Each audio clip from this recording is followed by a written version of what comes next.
All right, Elliot, mate. I think we are streaming live, mate. Good. How are you doing, dude? I'm good, mate. I'm good. Thanks for having me again. Yeah.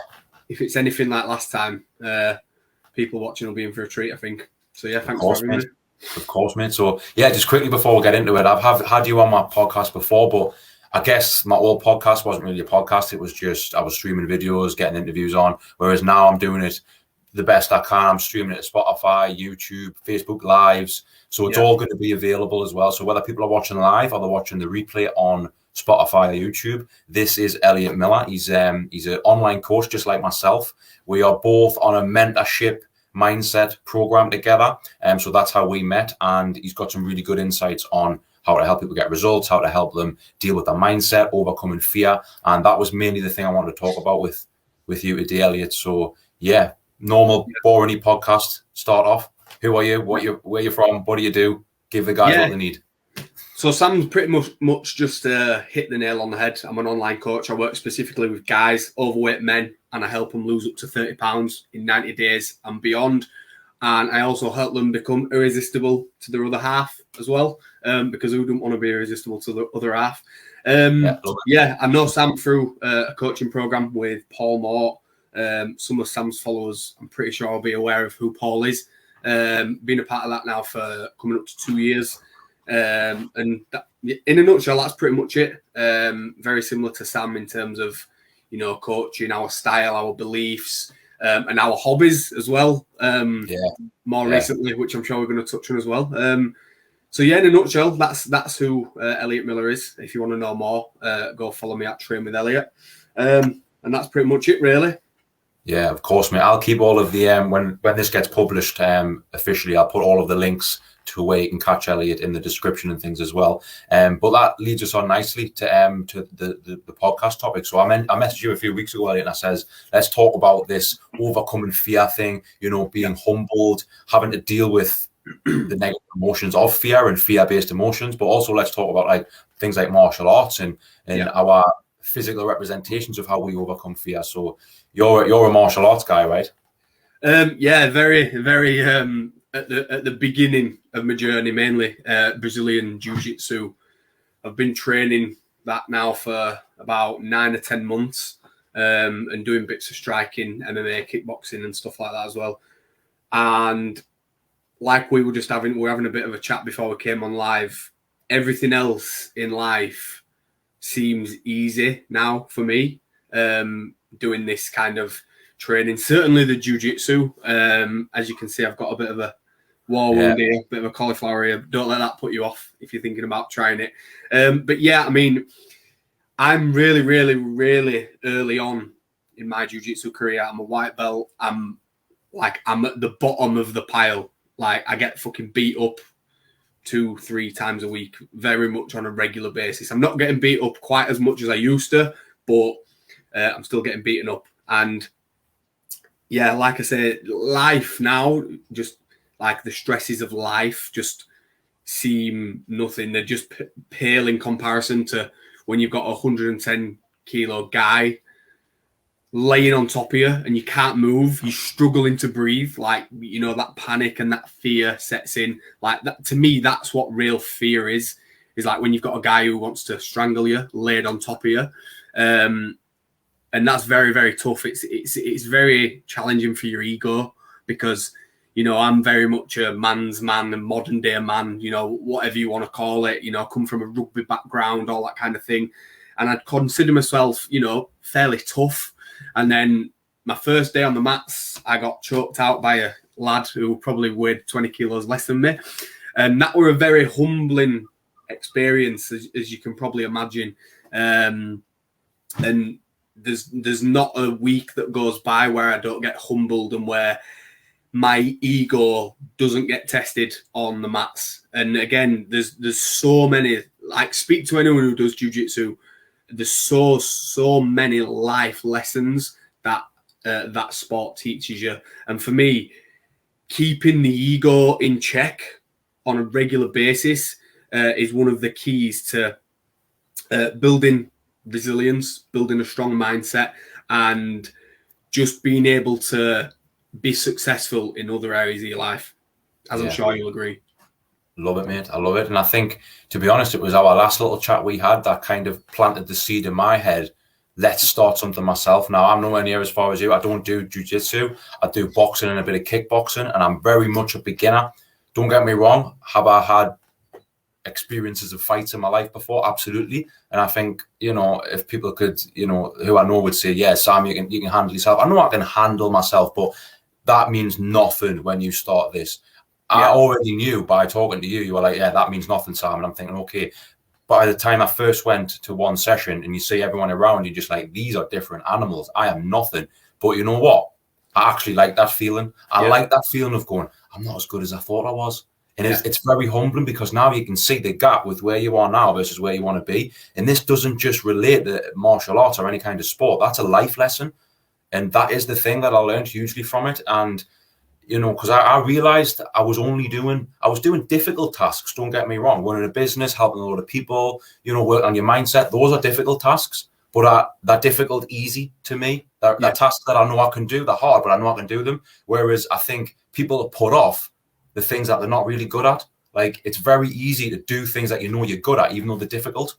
Yeah. But you can do it. But it's very hard to still do tasks that are difficult and you're terrible at them. Yeah. So I wanted to create some extra confidence and kind of unlock some more power to help me be a better coach, a better partner to my girlfriend, a better son to my mother, just a better version of me. And I thought a perfect physical representation of that was to go and do something that scared us. That's why I did it. Because even though I enjoyed MMA, I love it, UFC, I'm into it. I watch all the fights on replays. I love it. I've always liked fighting in boxing and martial arts and things, but I've never done it. I've just played about with my mates, done a bit of sparring now and again, got into a bit of bother when I was a kid, but nothing disciplined. That's just nothing, So this was something I thought, yeah, that's something I want to do. It inspires us, but I'm scared about it. Fuck. And that's when I realized that's where the potential was. There's something to be said for unlocking potential in the things that scare you. And that's why I wanted to do martial arts. I'm not even good at it. I can't even do a head kick. I kick with my foot still. I fall over when I switch kick. It's like I'm shit. But I actually like the progress of doing something that I know I'm not very good at. Yeah, completely agree, mate. And this year I started jiu-jitsu in January. Just before, like late December time. And this year alone, in the space of this 8 months, I've made the most progress that I've ever made in my business, in my personal life, in my physical health, in my own mental health. I'm in the process of opening my own PT studio at the minute. I've dropped 14 kilos in weight. I've not drank for 8 months. They're just a few of my biggest wins of the year. And for me, that directly correlates with training jiu-jitsu. Because as I said earlier, there's so many life lessons that I've gained from such a short period of time. Like, everything, like I said, just seems really easy. And keeping that ego in check, it's funny because there's been so many people I've only been training for a short period of time. Like, there's guys who I roll with who've been training 4, 5, 6, 7 years. So they'll be able to speak, even more so than me on this subject. But in my short space of time of training, I've seen so many people come and go. Like, people turn up, realize that it's fucking hard work, and then you won't see them again because and my ego comes into play even still a lot when I'm training, and even away from training. Like, your ego's the reason why you question certain things, why you get triggered by certain things, why other people trigger you. It's all ego based, right? And if you're not constantly keeping that in check, other people are going to piss you off. Other people are going to be the reason you're not making progress. It's easier to point the finger at other people. It's easier to not take responsibility. Like, that's just ego. That's just ego coming into play. It's nothing else. And if you're not keeping that in check, you're going to be more stressed. You're going to be more pissed off. You're going to see less results. And you're just going to continue blaming other people for your lack of whatever it is you want to achieve. Yeah, brilliant point. And I think what I want listeners right now to kind of resonate with, we're not telling them go and pick a martial art, it's going to save you, it's going to change your life. We're not saying that. We're just using that as a variable for something that is very hard, something that humbles you, something that you know there's going to be loads of people better at, but you do it anyway. You can apply that variable to anything in life. I just want the listeners to think about something that they would like to do, something maybe it's a sport or a hobby. Maybe they used to sing and they haven't sung in a while because the fear judgment. It's a fear-based thing, right? And the ego is designed to keep you alive. That's its job. It gets you to question everything. It gets you to, well, sometimes it doesn't get you to question everything. It gets you to believe everything. It gets you to believe your first thought. But that's the ego lying to you to keep you safe, and it's convincing you that you're better than you are at the things that you're good at, and that you're never ever able to do the things that you want to do because you're not good enough. It's like this natural fear that we have of rejection, of feeling stupid, of not being good enough, of being humiliated. I guess the whole humbling thing when you're in boxing or jiu-jitsu, it's a humiliation thing, right? Who the hell wants to be choked out? In my kickboxing, who wants to be head kicked in the face and knocked out? Like every time I do a bit of sparring now, I'm struggling to desensitize myself to the fight or flight of like being in an actual fight versus just sparring. I actually got wrong the other day off one of the coaches because I clocked my mate with a hell of a left hand, but it was only because he was coming at us and I was a bit fearful and I just swung a big dig and I was like, oh, I'm not supposed to do that. And I was like, how the hell do I desensitize myself and my adrenaline to that fight? Whereas I'm not fighting, I'm practicing with my mate. How do I do that? And I was like, that's something I need to improve. It's like, it wasn't even in me. It was just fight or flight. It's like, wow, if you can get good at experiencing fear and desensitizing yourself to it, you'll get much better progress in your life. So I'm not saying people have to go and do a martial art. What I'm saying is go and think about something that you would like to do, that you know you should be doing, that scares you a little bit, because that's where your power is. Yeah, perfect, mate. Because the thing is, like, obviously we're going to be biased towards martial arts because it's something we do and we've seen great benefit from. Obviously, it's not for everyone. It's not going to be for everyone. I definitely think someone like should try it. Definitely should give it a go. It might not be for them. However, you hit the nail on the head saying, like, just do something that just gets you uncomfortable, because we live in a world like this day and age. We've never been more comfortable, ever. We've never been more comfortable. You can get a fucking kebab to your door in 10 minutes. You can get same day Amazon delivery. You can go watch fucking Love Island in 10 minutes.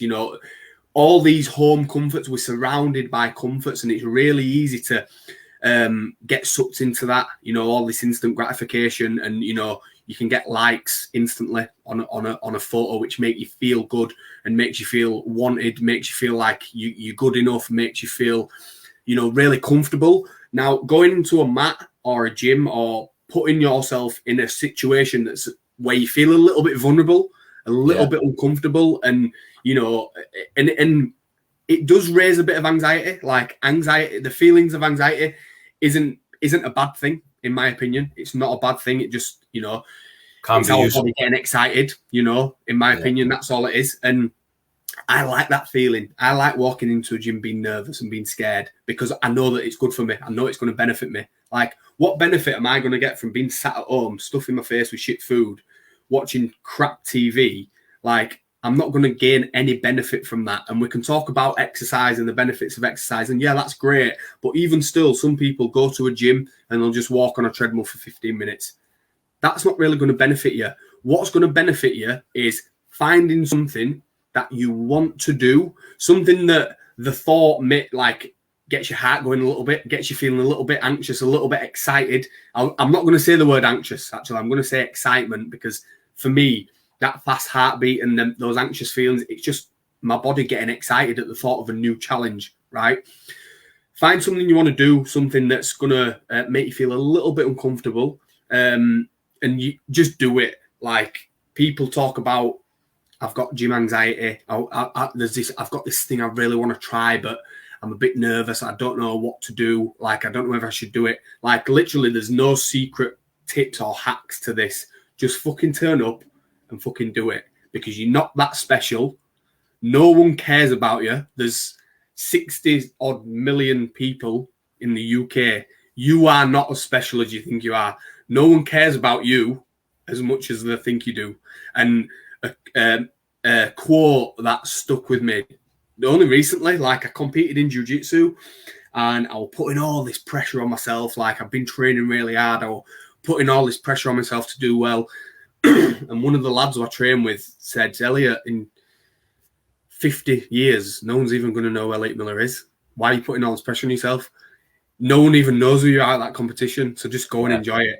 And I was like, fucking hell, he's right. Why am I worrying about failing in front of people? Why am I worried about losing in front of people? No one even knows who I am.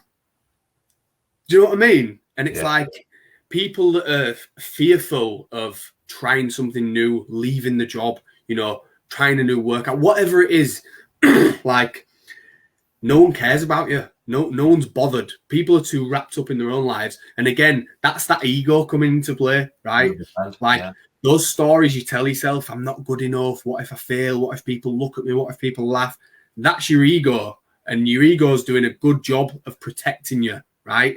That's why we need to put that ego in stressful, uncomfortable situations to push through those barriers and then say, fuck it, do you know what? I'm a bit scared, but I'm going to do it anyway, you know? Absolutely, mate. Absolutely. I was listening to Brendan Burchard. You heard of him? Yes. He's quite a famous personal development guy, and I learned something cool from him about fear. I'm sure Dr. John DeMartini said it before. The fear is broken down into like the fear of losing something or the fear of gaining something. Yeah. So the fear of loss could be a loved one rejects you, a partner rejects you, or a friend rejects you. That also taps into our biggest human fear of being abandoned, kicked out of the tribe, not being included. We all want to feel a part of something, right? And anytime we think of, be doing that, but it scares us a little bit, we fear the repercussions of that. But something that Brendan Burchard said, fear, and it's completely right, even though in the moment, you'll fear things, and I'll do it, and you'll catastrophize and go, what does this mean? What if that happens? Oh my God, what about this? What if it doesn't happen? Like that question's there as well. Like it's literally fear is just a question in your head that you believe in, or a statement in your head that you believe in. Fear isn't even real. Danger's real. We know that. Like someone coming to attack you, a car coming to run you over. You know, the reason we've got fear built in to our DNA, or the ability to feel fear, is because we needed it if there was an animal coming towards you, or someone from a neighboring tribe who would have killed you, you know, or some kind of elements, you know, a hurricane, we had to get out and survive, a flood. Like we had all those human things, DNA inside of us to be able to respond to that stimulus of danger. But when we think of modern day, you mentioned how comfort we are, Netflix, Just Eat, everything's so fucking easy. And I've actually heard Joe Rogan say this as well. The reason so many people, like mental health's on the rise, obesity's on the rise, life's became too comfortable. We've forgot what it's like to fight. We haven't used that fear muscle inside of our brain of like, I've got to do something here. I've got to survive. We've all lost that survival instinct. We've almost become a victim of our own evolution. And that's why so many people are struggling with their mindsets and their mental health now, because we've got this body that's supposed to move. It's supposed to battle the elements. It's supposed to fight. Yeah, it's supposed to survive. And we're not doing it right now. We've got people sitting in offices. We've got people ordering junk food, not eating vegetables. Like, mate, you'll know this. You get some adult clients who sign up with you, I don't like vegetables. You're like, fucking hell. You're an adult and you're not even eating vegetables. Like, I don't even want to know what's going on with your digestion. Yeah. I don't even want to know. But we're too comfortable, mate. And that's why people fear more. Fear is created when people are too comfortable, because you become too sensitive to the stimulus of fear. We need to desensitize that. And again, reiterate that point. It's not me and Elliot saying go and do a martial art. You need to go and have a fight. No, it just do something that makes you feel uncomfortable. And if you get that pre-anxiety feeling before you're about to do it, of oh my God, I'm nervous, that is supposed to be there, because that's telling you, letting you know this is something that makes you feel uncomfortable. But what's on the other side of that is potential, is power, confidence, results. Desensitization of the fear muscle, if you like. That's what's on the other side. So the emotion of fear is just the feedback letting you know that this is new. But fear doesn't actually exist. It's just normally a what if question. It's normally a what if question. What if this happens? What if that happens? What if they judge me? What if I fail? You know, but normally what's met with what if I fail is, oh, I'm not going to do it then. That's failure anyway. You're just taking instant failure over delayed failure because you feel daft when you try something and it fails, but it feels easier to just fail in private, right? Like that's all it is. 100%, mate. And I think what I want the people watching this to know is, because we're talking about this and because we work on this mindset thing quite a lot, like, and you'll agree with me on this, mate, I still get these feelings as well. All the time, every day. I'm not sitting here saying, oh, fucking hell, I just try and I just do whatever I want. Like, I'm not scared. I'm like, that's not what I'm saying whatsoever. Like, but because we're putting our attention and our mindsets in a place of discomfort on a regular basis, almost putting your reps in, you start to get to a position where you, certainly from my point of view, I don't even question decisions that I'm going to make about certain things, even if it's something uncomfortable, even if it's something new, if I'm trying something new. Like, for example, as I mentioned at the start, I'm in the process of opening up a PT studio. This was never really a part of my plans this year. An opportunity came along. So I had certain things in place that were going to allow me to do this. And I just said to myself, what's the worst that's going to happen? Like, seriously, what is the worst situation that could come from this? And then I thought, well, what's the best case scenario from this? And I weighed the two up, and it were a no-brainer. It were an absolute no-brainer. And a former client of mine, it's funny because I think I actually spoke about this same guy when we last spoke on a podcast. It's called Phil. I no longer work with him. I've not worked with him now for nearly 2 years. We still chat. We're still in contact. And he messaged me completely out of the blue on WhatsApp. He was like, Elliot, can I have a chat with you at some point? So I'm like, yeah, sure. What is it? And he was like, no, I want to ring you. I want to speak on phone, kind of thing. And basically, he'd been having trouble in his job for way over a year. And he rang me and he was like, look, work's still shit. I've had an opportunity to move, go somewhere else, do something else. But I don't know what to do. Like, what's your advice? And I said, right, what I want you to do, real simple, draw a line down a piece of paper, write the pros and cons of staying in your current job, write the pros and cons of leaving. Literally, how simple is that? How simple is that, right? And he did it, wrote them all down, and he says, right, I've made my decision. He was like, how did you do? How did that happen? Like, it's such a simple concept, and I think people love to overcomplicate shit. Like, all my programs, we catastrophize things. Yeah. Humans are world class against survival. We had to catastrophize. Ooh, what about if that neighboring tribe does this? Right, we better build a wall to stop them. It's like, you know what I mean? Like, right, that animal can come in, right? Let's train dogs how to hunt so they can do it. It's like, that's what we did as humans. We catastrophize because we always prepare for the worst case scenario. And I think there is an element of safety in saying, right, what's the worst that can happen? I'm aware of it. What's the best that could happen? But so many people forget that second step. They just go, what if? Immediately think of the worst case scenario. And that is enough for them to stop and they live their life there. That isn't a mental health issue. That is bad mind management. You're not questioning your thoughts. Yeah. Having fear is normal. Yeah. Sorry for interjecting there. Go on, mate. No, don't worry about it, mate. It's fine. Don't worry about it. You made a good point. And it's actually prompted something that I want to say and like kind of touch on that. I think what a lot of people's problem is, don't get me wrong, my first thought is usually negative about something, about a decision. Oh, what if it goes wrong? What if it don't work? But because my level of training is fairly good and my consciousness is fairly high in terms of positivity and mindset and stuff like that, I'm very good at flipping it and saying, well, what if it does work? Mm-hmm. But I think the problem with most people is they get that negative thought in the head and they run with it and they let it run wild. They don't know how to kind of flip it on its head and say, well, what if it does work? Like you said, mate, like you rightly said, they'll focus on what could go wrong, and then they'll build on that, and then they'll build on that, and then they'll build on that, and they'll keep telling themselves this story of what's not going to work, I'm going to fail, I'm not good enough, this and that, and they stay stuck. And they wonder why they're not making any progress whatsoever. They're just going round in this circle. I want to make a change. I want to do this. I want to do that. I don't know how to start. I don't know if I'm going to do it. I might fail. What if I lose money? What if, all these thoughts, and it takes over and it takes over and it's overthinking, going round in this circle and they never get anywhere. And it's like I always say to my guys when they first join my program, are you in the right frame of mind to do this? Like, because people hear about programs, people hear about results, and they automatically think, yeah, I want a bit of that. But I need to know that they're in the right frame of mind to do so. Because some people aren't. I've had to kick guys off the program who aren't in the right frame of mind to do so. And I think that's the issue with most people. They get this initial negative thought, this fear of failure, this self-inflicted fear of failure, because no one's told them they're going to fail. No one's actually said you're not good enough for this. No one's told them that other than their ego, right? But a lot of people, like you said, they've got this bad mind management. They tell themselves all these stories about why they can't, so they start to believe it, and they just don't make any progress as a result. Yeah. I had a huge breakthroughs the past year about questioning my thoughts, and one thing I've learned, started doing, instead of your brain, because your brain will always just smash negative statements and questions and thoughts at you. Can't stop your thoughts.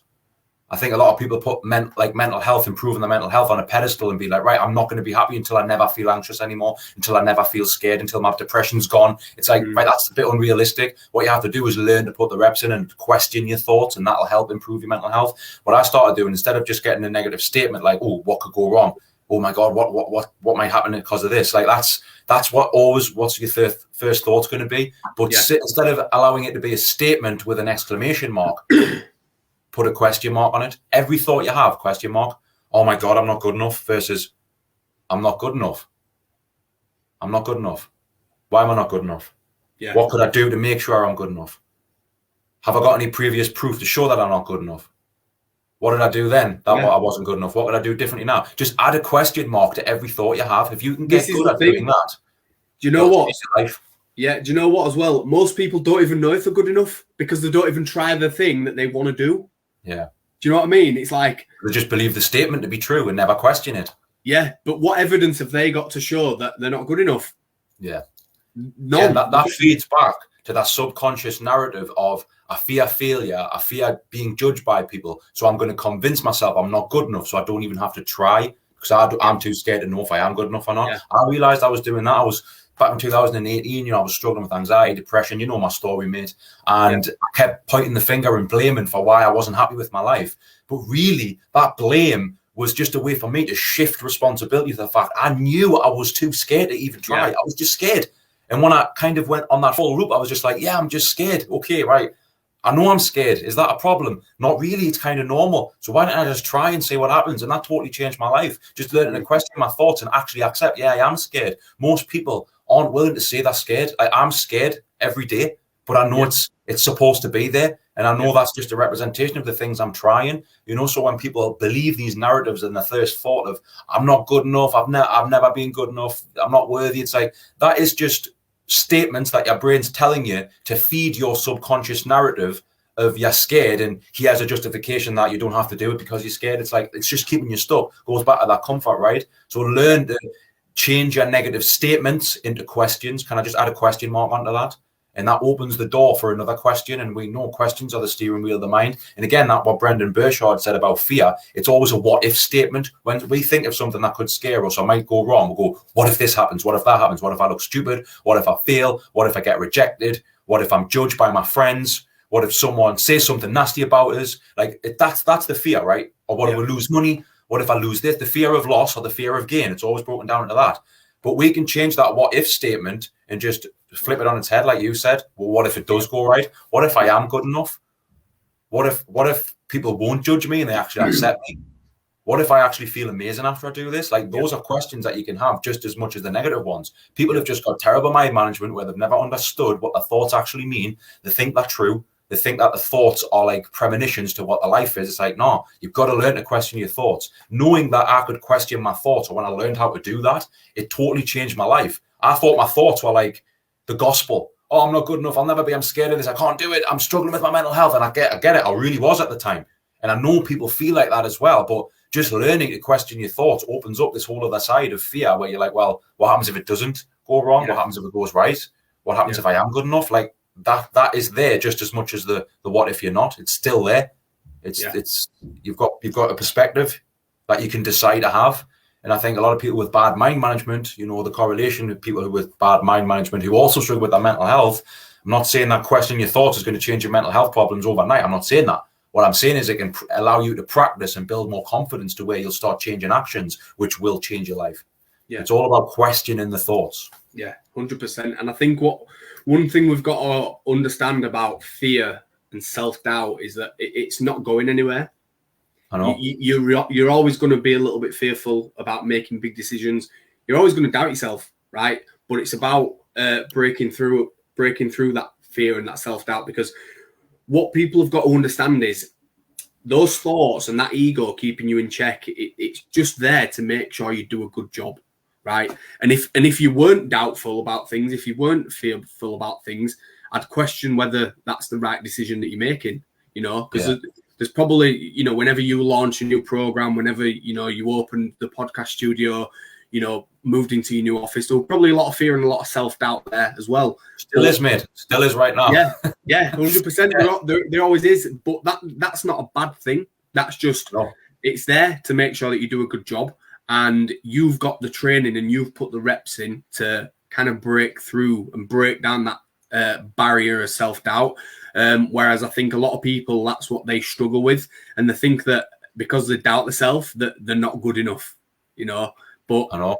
It's just there to make sure you do a good job. And it means you care, right? It means you care about doing well. It's not a bad thing. Let's stop labeling like self-doubt and fear and anxiety and all these things as bad things. It just means you're excited. It just means you give a fuck. And it's just there to make sure that you do a good job. And more often than not, when we do doubt ourselves, we do a good job anyway, And if we don't do a good job, we learn from it.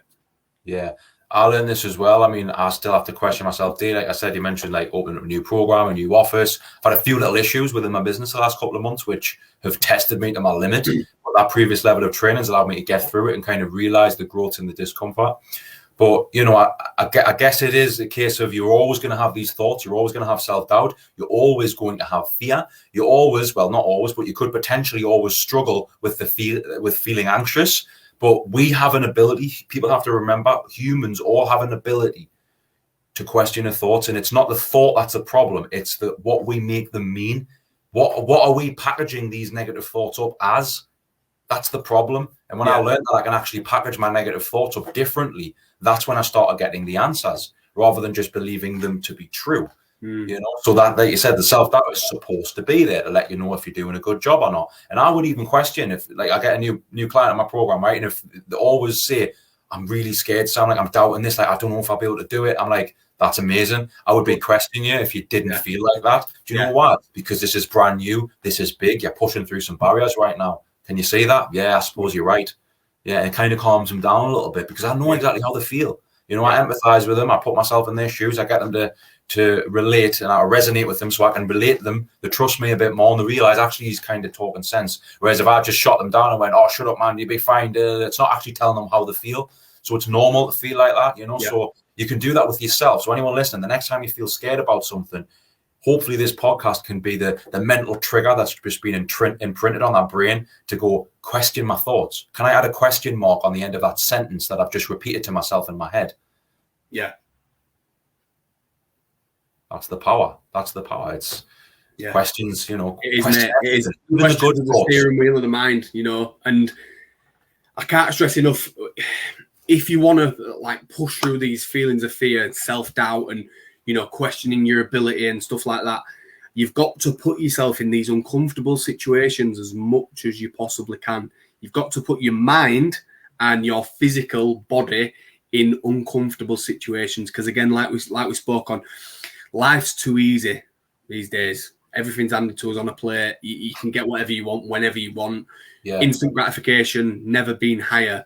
Yeah. So you need to put your mindset, your mental and your physical in uncomfortable situations as much as you possibly can. Because, I've never put myself in an uncomfortable situation and not benefited from it ever. Even the quarterlies, the only up until this year, the quarterly meetups that we go on, I nearly didn't turn up to all of them. Apart from the ones this year, I nearly didn't show up to any of them because of all the self-doubt and the fear and the not feeling good enough. I remember my first ever one 2 years ago. I was petrified, me too, mate. I stopped off at the service station halfway to Birmingham and I was this close to turning around because I was telling myself all these stories of I'm not good enough to be amongst these guys. There's guys earning, turning over £1 million in the business. Like there's little old PT Elliot from Leeds here. Like I'm not good enough. I don't belong there. And I nearly turned around and, it's taken up to, 2 years of continuous reps, journaling, questioning my thoughts. All this work that we do inside the program has got me to this point now where I embrace feeling uncomfortable, because I know that it's going to make me grow and evolve and achieve and do better and become a better person and see growth in all areas of my life. And as I say, reverting back to the martial arts and the jiu-jitsu aspect of it, I'm uncomfortable probably 4 or 5 times a week. There's a lot of big guys at my gym and the killers as well. And having them on top of you, like, that is real discomfort. Not made up discomfort in your head. That is real discomfort. Like someone physically on top of you, crushing you, and you're gasping for air. So whenever I've got a task at work or something or a decision I need to make, everything's just a lot easier, Yeah, I guess it gives you the confidence to know, well, I've handled that, so I can kind of handle this. Yeah, 100%. 100%. Yeah, and I tell that to some people all the time. Let's say if there's a client in my program, they're struggling, you'll get the usual messages. Sam, I'm having a bit of a meltdown today. I'm struggling. Okay. I just literally send them a message sometimes. You've survived 100% of your worst days already. What makes you think you can't handle this? And that often just kind of makes them go, you're right. Because that was sometimes the advice I give myself, and like I said, you mentioned it before, you've never regretted doing something that made you feel uncomfortable. Like, my biggest breakthroughs have came after setbacks. They literally have. Yeah. They've come after setbacks when I've went, right, fuck, I've failed, or it hasn't worked, or I feel a bit stupid right now. What do I need to do to get better? That's always happened after I've messed up, and you've got 2 choices, really. You either stay the same. You just stay the same in your life. Your body stays the same. Your mental health stays the same. Your results stay the same. Your bank account stays the same. Whatever it is, stays the same. And you'll pick comfort over the discomfort, and you'll stay the same. Or you'll pick discomfort and you'll progress. Like, that's generally the 2 options that it comes down to in life. And I think the reason, we mentioned it before, like, life's full of instant gratification now. You can get Just Eat in a moment. You can get an Uber in 2 seconds. Netflix, you can, when we were kids, we wanted to watch a program, I had to wait for it every week, or we'd record it because of whatever, we put a tape in, you know what I mean? Or you'd have to, whatever, put it on Virgin Plus or something and record it for later and watch one a week. Now you can get the drop of your hat, you can get 10 seasons of your favorite show and you can binge watch them all day. Yeah. So, like, do you agree with this statement? Do you think the fact that physically society has made it easier to be comfortable, then that's made it easier for people to avoid discomfort mentally? Do you think that's 1,000,000%? I agree with that. I think that's the number one contributor to I do as well. People's mental health, people feeling comfortable, people not seeing any progress. Because you jump on Instagram, the first 10 pictures you'll see someone who you perceive to be successful, someone who's winning at life. But in actual fact, they've just taken a picture next to a fucking car or a picture of a watch. You don't know if they're renting that watch. You don't know if they've been gifted it. That could be someone else's car they're posing next to. So we're programmed. The first thing we see on a morning when we go on our phone is someone who we think is doing better than us. And we get these false notions in our head that we need to be doing this thing. When in reality, like, that's not real life. And again, I'm kind of wise to this. And I know people talk about, social media, it's not real. It's a highlight reel. But it is easy to still get sucked into it. I do from time to time, but I'm really good at telling myself that, that's not going to serve me in any way. But I think a lot of people really, really get sucked into it. TV, there's certain things that people seeing on TV, all these trends, all these YouTubers, these TikTokers or whatever, these big stars. And people are they're looking up to the wrong people. Like, look at all these SAS guys. They're just normal blokes. I aspire to be like those kind of guys. They've got good morals, hard working, behind the scenes, under the radar. Yeah, 100%. I think we look up to the wrong people a lot of the time. And again, I think social media, all these this instant gratification, food, alcohol, Netflix, shit TV, Love Island, all that crap is the number one contributor to people's bad mind management. I'm not going to say mental health because I think we need to separate the two, Elliot, don't we? We need to see separate the two. We do. Mind management training for the mental health. Yeah, and I'm not disregarding anyone who does suffer from mental health whatsoever, because it's something I've been through myself. But I'm not disregarding that whatsoever. I think a lot of things. It's like your palate that Paul talks about, right? I'm convinced that people who say they struggle with anxiety or depression or anything like that, if you look at their habits, if they change their habits, it could be eradicated at the click of a finger. Why do I think that? Because that's what helped. That's what helped me. I looked at my habits. I was putting coke up my nose every weekend. I was getting pissed every weekend. I was eating crap food. I was taking steroids because I wanted to look better. I was in with the wrong crowd. You know, I had something to prove. Like, you've been reading my bio, Elliot. All that is a concoction for bad mental health, you know.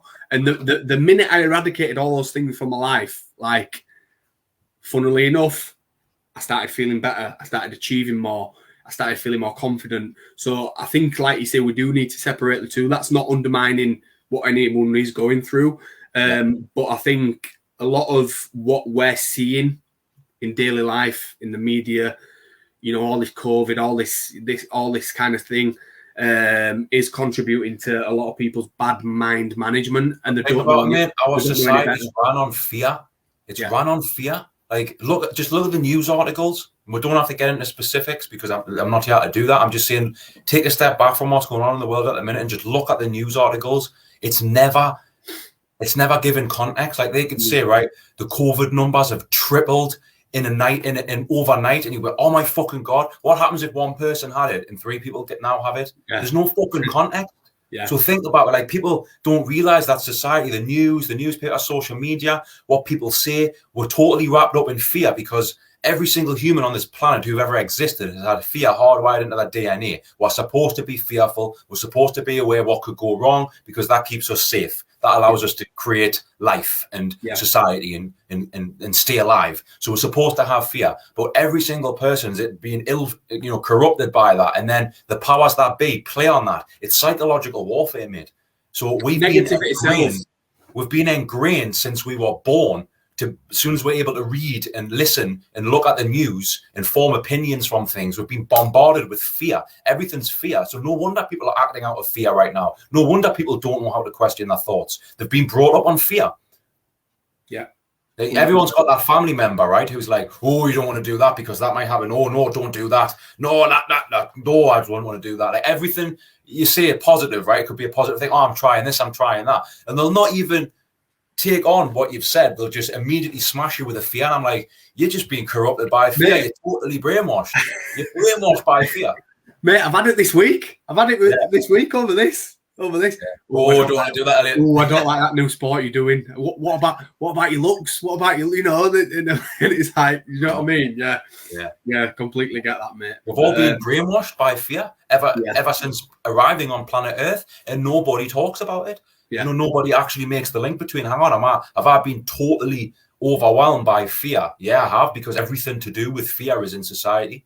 You know, it's always what could go wrong. I mean, I hate to talk about COVID because it does my nut in, but remember during the real, like the start of the pandemic, when it was like rife, right? And it was a little bit scary, right? I accept that. There was a rolling death count on the BBC News 24/7. How did that serve people? And we know cortisol is a stress hormone.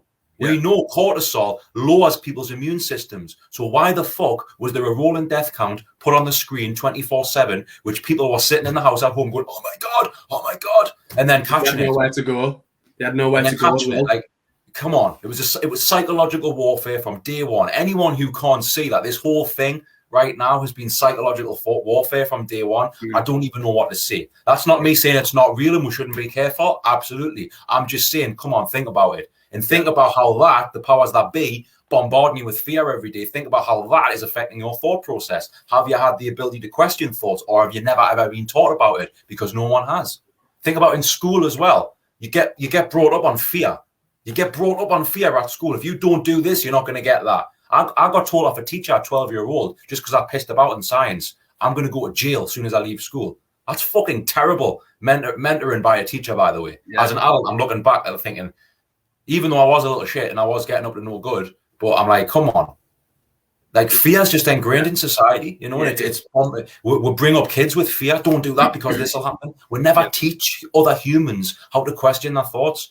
And if we want to change the world, we need to start from within, and we need to start from the youth. We need to start teaching them that fear is something that you can question and it's normal to have, instead of hitting them with a stick to get them to conform to standards that society wants us. I seriously think it's a big issue, mate. Like, we went totally deep here, but I honestly think it's a society problem worldwide. And that's why people are struggling with mental health. The other option is our comfort. Avoid fear by staying indoors. Avoid fear by just watching Netflix. You know, avoid fear by don't exercise. Just be safe. It's like that's affecting people's thought processes. We're never taught how to question fear.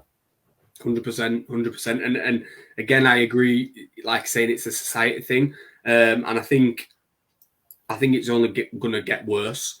You know, there's all these people who you've got to watch what you say. They get offended by things, you know, all again, going back to like the Netflix, the food, like the government's offering like food for people who get like vaccinated and stuff like that. They're not promoting things to actually make you feel good. Like, yes, short term, like binging on Netflix and eating crap food makes you feel good short term. And don't get me wrong, I competed on Saturday. Sunday and Monday, I ate crap. I ate a load of takeaways. I watched a load of Netflix. And at the time, I enjoyed it. Because I deserved it, because I've been cutting weight for this comp and stuff like that. Today, I really felt it. I really felt the effects of it today. I felt sluggish. My energy was low. I had 2 coffees on the way to work, which I never do. I'll have one I'll have one coffee after my cold shower, and that'll see me through like till lunchtime. I had 2 coffees. I was yawning non-stop, and it was like I could just tell that I'd been feeding my body with things that don't serve me, you know. Yeah, absolutely. And I think that's another big thing, you know. Shit food, it's on hand whenever. Comfort TV, you know, which we've touched on a lot. It all contributes into this bad mind management, into feeling shit, into looking shit as a result of it as well, because that's another contributing factor to people's mental health, is the way they look as well, and how they perceive themselves. Yeah, I wish this wasn't one of my superpowers, but it just is. I'm able to see behind the scenes like 10 steps that people can't even see. I'm like, right, you're struggling with this. What's going on behind the scenes? What could that be caused? Where's that come from? And it all links back to this. Society's brainwashed and ruled the masses by fear since time began. Yeah, divide and conquer methods. Get you to be scared all the time. We'll go through school, fear. If you don't do this, you're going to get this. If you do this, you get punished. Even my own parents discipline us with fear, right? They did. And I'm sure when we're parents, we'll probably do the same, because that's ingrained on our mindset as well. It's a total society problem. So we're brought up on fear. We'll leave school completely petrified. Like, remember having a 16-year-old having a meeting with like the counselor who comes into school or whatever. So what are you going to do with your life then? I'm like, I don't fucking know. I'm a 16-year-old kid, man. Let us figure myself out first. No one teaches you how to figure yourself out. So you leave school completely at the mercy of the big wide world without ever being taught how to question those negative emotions you get. Teenagers are pretty traumatic, mate. Teenagers are pretty brutal with each other. Very nasty, violent.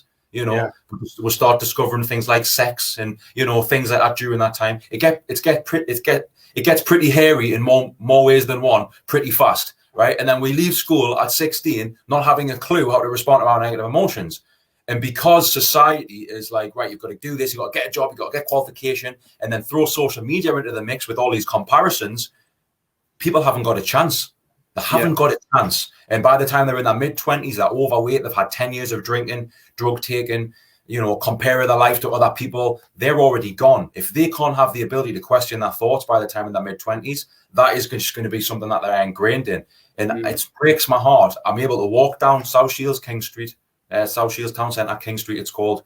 I'm able to look at the view or the look on some people's faces who are maybe in the 40s and 50s just walking along, and I'm just like, you didn't have a fucking chance. You didn't have a chance. I can see it written all over the face, and that petrifies me. And it all links back to that. Society just leading us by fear, not giving us the tools that we needed to question our thought, to give us the mind management tools. It's just believe it to be true while almost bribing us with comfort. So where's the incentive to actually learn how to question your thoughts? Because, oh, you've had a bad day, there's a McDonald's takeaway. Oh, you've had a bad day, there's Just Eat.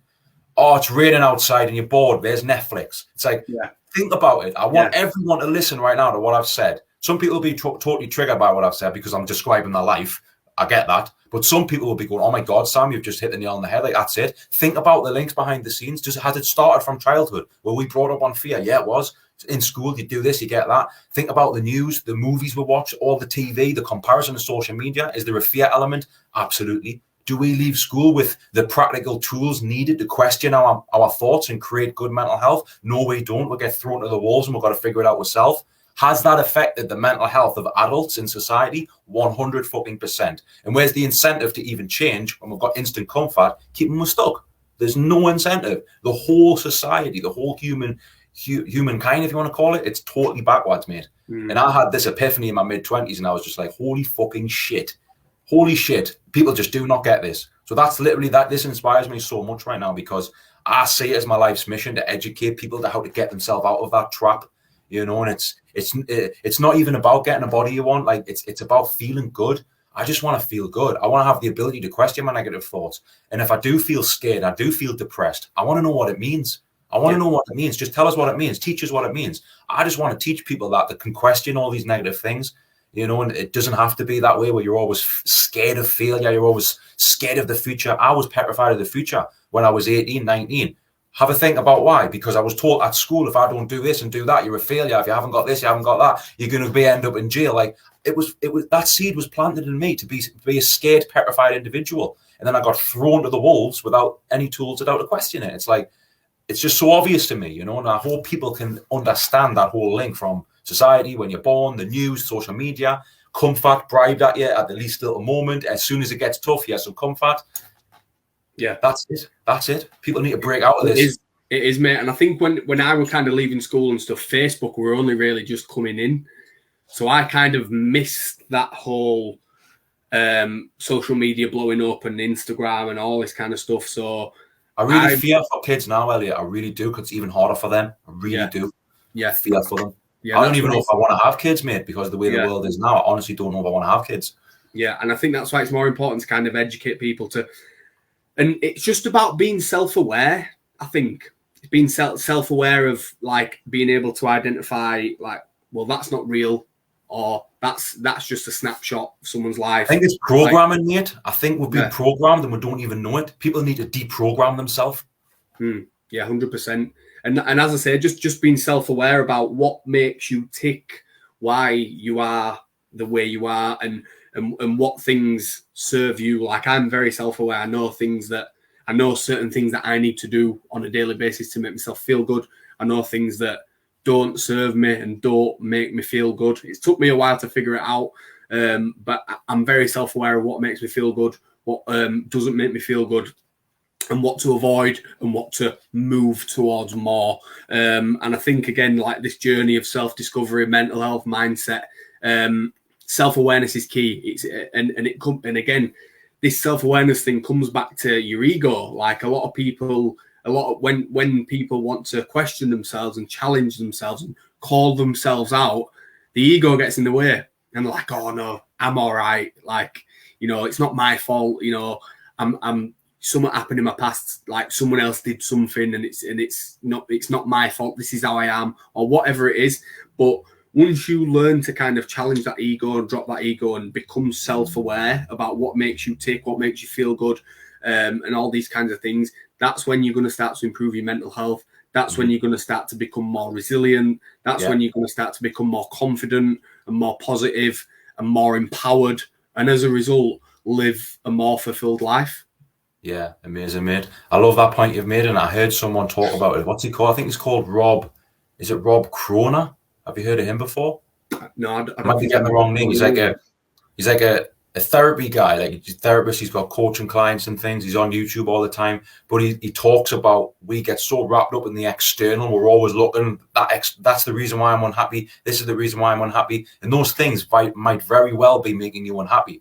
But is the common themes that you can notice in your life where the same things keep cropping up. Like, let's say if you've had a few negative relationships with a partner, a man or a woman, doesn't matter. If you've had a negative relationship with an intimate partner and you're always attracting the same kinds of people, what's the correlation? It's not the partners, it's you. Are you not noticing something about yourself where you're not self-aware enough to recognize your traits? And that's these people who you're attracting in the external, the problems that you are facing in the external are just a representation of the universe trying to remind you need to have the revelation process. The revelation's the first part of change. Anyone who's ever changed their mental health, I have, you have, we had that moment, the revelation. Oh my God, this is it. That revelation cannot happen without being self-aware. So anyone who's struggling with their mental health right now, who is literally stuck on the external, where they've literally put this thing on a pedestal, I am unhappy because of that, because of a job, because of a partner. What makes you think that if you get a new job or a new partner, your mental health's going to change? And if it hasn't, it wasn't the job or the partner was the problem, it was you. It was the fact that you weren't aware of some of the traits you've had. You've probably been programmed since you were born to fear and act out of fear. That's most people's problems. And I realized I was as well. I had issues with drugs, with drinking, with women, with money, with bodybuilding, my body and my eating disorders. Like, it all stemmed from the same thing. I was seeking validation from something external. And when I couldn't get that, I obsessed over it. And that was why I was depressed. In reality, I was looking for validation in the wrong area. And when I turned it back around, I had a complete revelation. And I still flip-flop into that mindset and get caught up with the money, the attention, the whatever. It's human nature, right? It's human nature. But sometimes I still have to go over myself with a fine-tooth comb and say, right, this problem's happened more than once. Like, if the same problem's happening over and over again, you have to reach the point when you're like, right, what's going on here? You can't just keep resisting the problem and saying, oh, it's happened again. Oh, it's happened again. That's just fucking exhausting. Like, go over yourself with a fine-tooth comb and look for where the issue's been. It might be way back from 30 years in childhood where you're like, yes, this situation happened to me and I dealt with it like this and I haven't progressed mentally from there. I haven't progressed. I'm stuck in that way of thinking because I responded to that emotion. And you've got to go back and get the counseling you need, the therapy you need, talk about it, get the coaching you need. I'd done this over the weekend with myself, and there was a few things I realized that I responded to in ways years ago that I still had issues with now. The revelation process is where you need to be. And that is basically just a fancy word for saying I'm self-aware of my habits right now. Yeah. Yeah, 100% agree with all of that, mate. This whole growth that we talk about, it's got to come from within, right? It don't come from anywhere else. Like, yeah, you can get a coach, they can give you the tools, they can prompt you and, guide you and ask you questions. But ultimately, you're the one answering these questions. You're the one partaking in these habits. You're the one who's having these thoughts, and ultimately you're the one who, it comes from within. Yeah, of course, mate. And obviously relating that to what we do, I work with emotional eaters. I help them eliminate binge eating in 90 days or less while losing up to 2 stone in sustainable ways. You help men become irresistible with their partners while dropping up to 30 pounds in 3 months. Like, we've got these signature programs where we help people with specific things. But you would have experienced this, and I've experienced it. People who run through your program, they leave, think they can do it on their own, and then they come back and they're like, oh, fucked up. It's like, has that not sunk in yet that you just wanted the result, the instant gratification, probably because you are dealing with some kind of fear. So you thought, right, I need to do it. But then once you did it, you went back to your old way of thinking. You didn't change from within. You just were stimulated by the external. Yeah. You've got to change from within and be stimulated by the internal. And that scenario of people getting results, yo-yo diet and losing weight, gaining weight, people who go from job to job thinking the job's always the problem, they leave, they get a new one, and they're still the same person. Relationship, they just change the person, but they're in the same relationship with different people. It's the same theme over and over again. There is no revelation process. There's no revelation process. They skip it because the external matters more than the internal. 100%. And a lot of guys do that with diets as well. Yo-yo back and forward, yeah. I'm going to try this diet now. They'll see results. They'll stop this diet. The results will disappear. And they'll be like, oh, I'm going to try this now. Same thing. Do you know why, mate? I'm going to try this now. It's easy. Yeah. It's easy to go out to the external than it is to look at yourself. It's hard as fuck to get a mirror and go, what am I doing wrong right now that I've been running away from and avoiding? That's painful. That's painful because it'll take you to the depth of despair. When I had my revelation process, I was probably more terrified in the weeks after it because I knew I couldn't avoid it anymore. I was petrified. Yeah. I was just like, holy shit, it's been me all along. Yeah, growth and change, it's painful. Like it really is, because you've got. It's easier to avoid it and stay the same. Yeah. And complain that you're not happy. Like complaining that you're not happy. Of course, you might be miserable. You might, feel a bit depressed. But if you're sitting there right now and not changing anything, that means you're willing to feel like that. Because if you weren't, you would have changed. But actually holding up a mirror and looking at your soul and saying, have I had any realizations about what I'm doing wrong? What am I avoiding? What am I putting off? What do I know that I'm not doing that I should be? What have I promised myself that I wouldn't do that I am? That's fucking painful. You can't run away from that. So most people, they'd rather not even ask those questions. They'd rather just try the next thing, the next coach, the next diet, the next relationship, the next job. Yeah. It's easy to do that. It is. It is jump from one thing to the other. Yeah. Yeah. See that a lot. Society's taught us never to take responsibility for how we feel. Yeah. Society's taught us to blame. It's always like the politicians do it on the news. It's not, they're never their fault. It's always this other person's fault, or something will happen. They'll use one person as a scapegoat to save themselves from what. It's a load of shit. They're brainwashing society to basically pass the blame, never look at themselves. It doesn't make sense that there's supposedly never been as much support for mental health and there is now, yet there's never been as many people who struggle with mental health problems. Does that not tell you that the process ain't working and that people need to look in over rather than out over? Yeah. Completely agree, mate. Completely agree with all of that. 100%.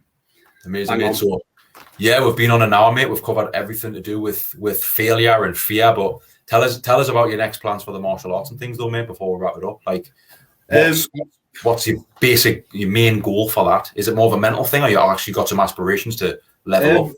Just keep training, keep competing, get some stripes on my belt, eventually get my blue belt, and just listen. It's for me, that's just what I do now. Jiu-jitsu is just what I do, and it's not going to be going anywhere. So yeah, just keep training, keep competing, keep gaining new insights from it, keep leveling up in that aspect, and then hopefully as a result, obviously level up in other areas as well.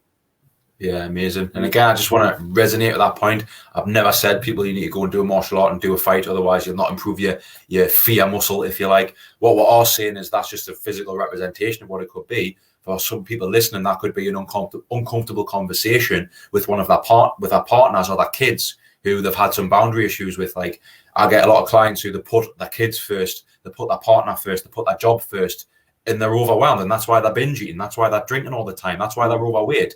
So our version of go and do a martial art to desensitize yourself to fear, that could be another person's version of you saying, "No, what? This is not acceptable. I need my space. I need you to help me. I can't just help you all the time." That might be something uncomfortable. It might be having a conversation with a boss saying, "I'm not going to work extra my hours." I've got clients who are working like 6-7 extra hours a week unpaid just because their boss asked them to. And then they didn't have time to meal prep and they didn't have time to. I'm like, no fucking wonder you're overwhelmed. Your boundaries are being trampled on. No wonder you feel second best. No wonder you're binge eating. So their version of an uncomfortable thing could be having a conversation. For someone else, it could be just to go to the gym, like you've mentioned. They've been scared of the gym. They want to go, but they feel nervous because they feel like everyone's judging them. Trust us, no one's judging you. They're all judging themselves, just the same as you are. That's normal. Everyone feels scared. Like when I realized this, that everyone's fucking scared and I'm not special, it made us feel better. Like that empower you or disempower you. You're not special. You're not the star of everyone else's movie. You're just in your own movie, you know, and everyone else feels exactly the same as you. So kind of pull your big boy and your big girl pants up a little bit and just do it and see what happens. And if you don't like it, hey, at least you tried. But don't not do it and say, "Oh, I'm never going to be able to do it," because you failed by default. You're basically accepting an identity and a set of emotions and mental health that you don't even like when you do that. Why would you want to stay stuck to a mindset that you don't like? Why would you want to keep your mental health stuck? Like, it doesn't make sense, right? But we're not logical creatures. We act out of emotion. You know, we've got to understand the difference when we are acting out of emotion versus logic. Like, I've made some terrible decisions in my life when I was emotional. Remember, I bet you have as well. Oh, I shouldn't have said that. Maybe it was an argument or a fight by violence. 100%. Like, oh my God, I can't believe I did that. It wasn't you. It was your fear. It was your emotion. It was your ego. Understand the difference that we've got both inside of us. We've got the devil. We've got the angel. We've got the ability to question our negative thoughts, and we've got the ability to roll with them. And your mental health is going to be dictated by your ability to question the negative ones. Simple as that. Yeah, 100%. Completely agree. Yeah, right, dude. I'll put the links in the description and stuff. But where can people find you again? Yeah, so you can find me at Train with Elliot. I'm And in a couple of weeks' time, I'll be closing down the latest intake of my Transform 90 program. You can find all details on my page there. So if you like what I had to say, go follow me, drop me a message. And if you didn't like what I had to say, don't follow me. Yeah, that's a great thing about life, right? We can choose to scroll on. We don't have to say that person did this and that. We can just go, hey, I didn't agree with that, and move on. That's it, mate. That's it. Wonderful. Yeah. Right, Elliot, mate, as always. Really appreciate it, dude. Fantastic, mate. Cheers, mate. Thank you.